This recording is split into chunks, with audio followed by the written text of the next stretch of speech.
Hello, my name is Klaus Busse. I'm the head of design for Maserati here at Centro Stile in Torino. And today I want to take a look with you at what defined the design of the MC20. And I thought the best way to do this is with a quick sketch. As you can imagine, any car really, it starts all with the proportion. And the first thing we always draw on any car, of course, are the wheels to define the wheelbase, how far the wheels are spaced. It also helps defining cabin space later on the car.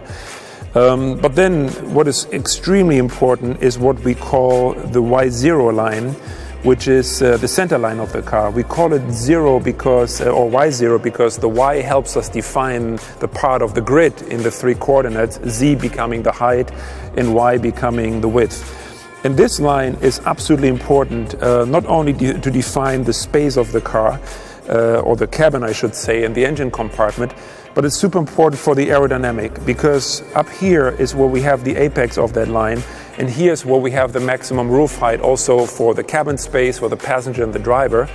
But very important to get this line right together with the guys in aerodynamics to be able to only get away with a fixed spoiler, because if we nail the line as we did on this car, you don't need to have a movable spoiler. You can just work with a fixed spoiler.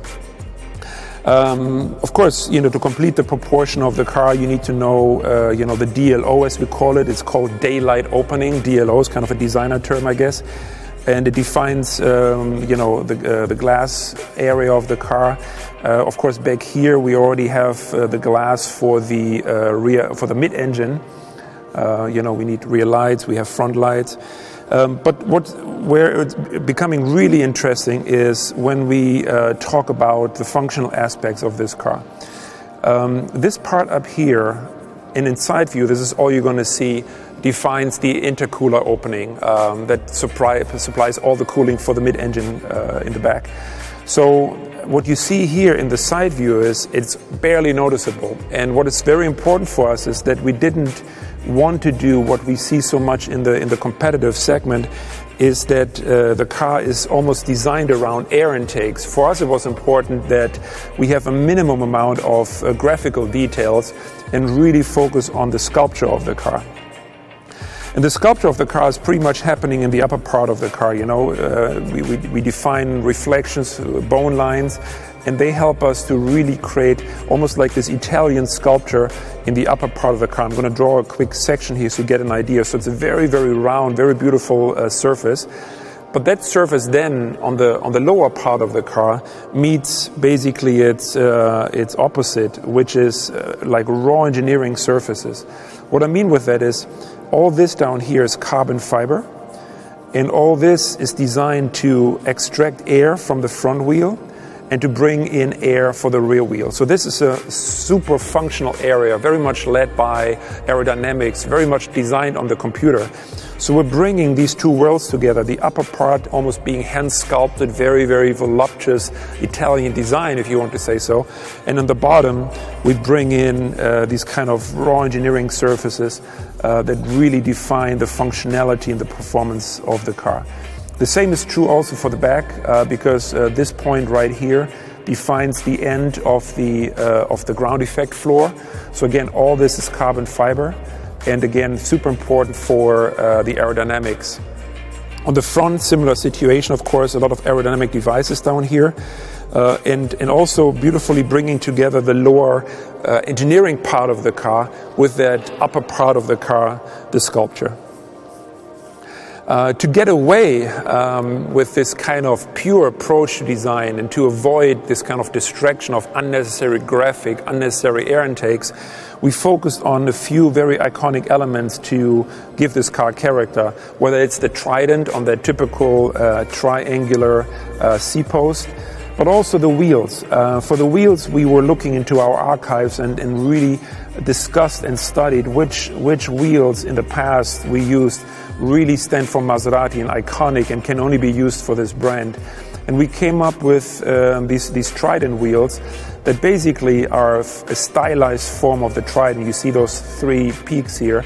And so we designed this three-spoke wheel designed by, or inspired, I should say, inspired by wheels of the past out of the Gran Turismo portfolio, or also used on the very beautiful birdcage concept that was done quite a while ago. And the same, of course, is true for the front wheel. Again, these very, very beautiful, iconic wheels.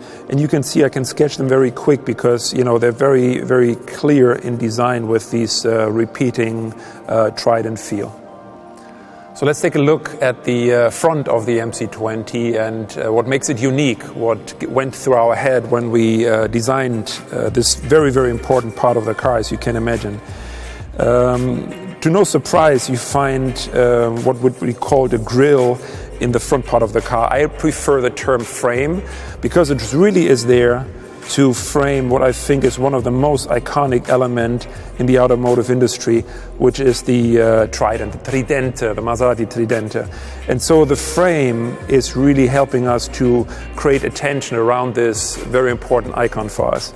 The overall proportion, of course, are very much driven by the fact that we have a super sports car, so very low. The car is just a touch over 120 tall. That allows us to get a really nice cabin space.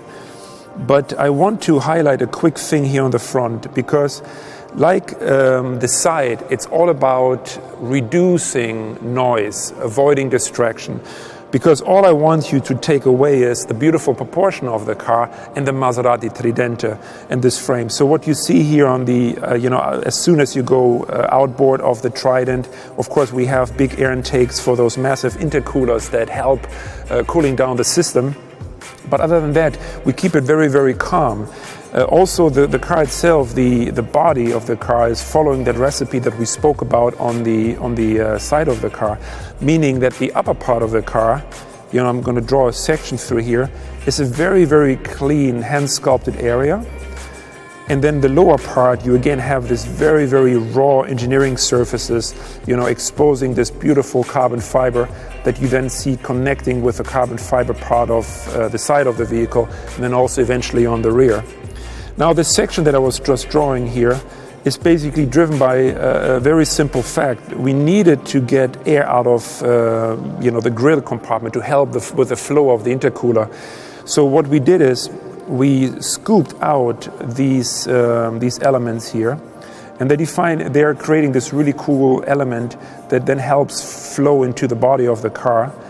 But really keeping it to a minimum in terms of adding openings to the car, really only what was the minimum required. But it does add some interesting shape to the hood. It also then connects us with the wheel arches. You see here our wheel arches, where they peak, they are a little bit flat. Often what you see is like very trapezoidal, very wheel arches with a strong peak. And what we like to do at Maserati to keep them more constructed looking, and that connects us also with some of the great Maserati sports cars of the past, like the MC12, but also the birdcage concept that we have shown in years past.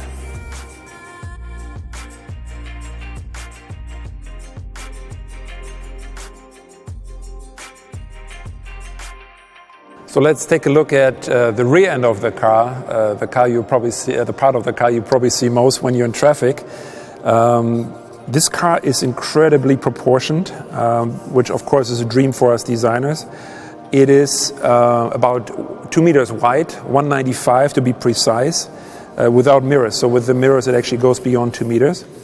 And that allows us to create this beautiful stance, this dramatic proportion on the road. But to further emphasize it, we actually used the rear lights and made them super slim using really state-of-the-art technology. And using this graphic element further enhances the width of the car on the road. So you're physically wide already, but on top of that, you get the graphic impact of the lights to really create this amazing stance of the car. Now, here in the rear view, again, I want to revisit those sections we talked about on the front view. This unusual but very typical for Maserati sections for the wheel arch.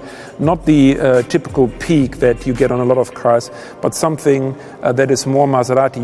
You know this section probably already from the MC12, the spiritual predecessor of this car, but also from the birdcage concept.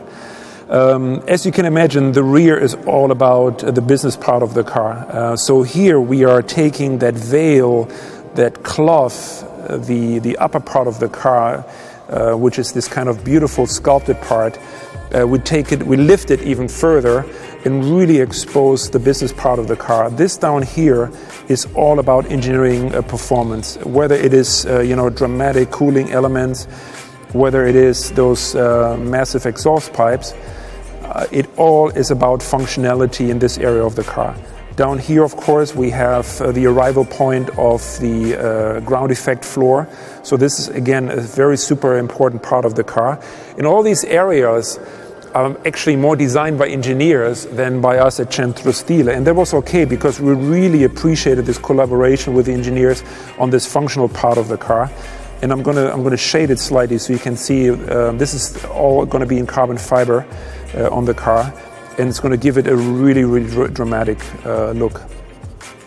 Now, another cool feature on this car is, I'm just going to put in the engine cover here, the roof line.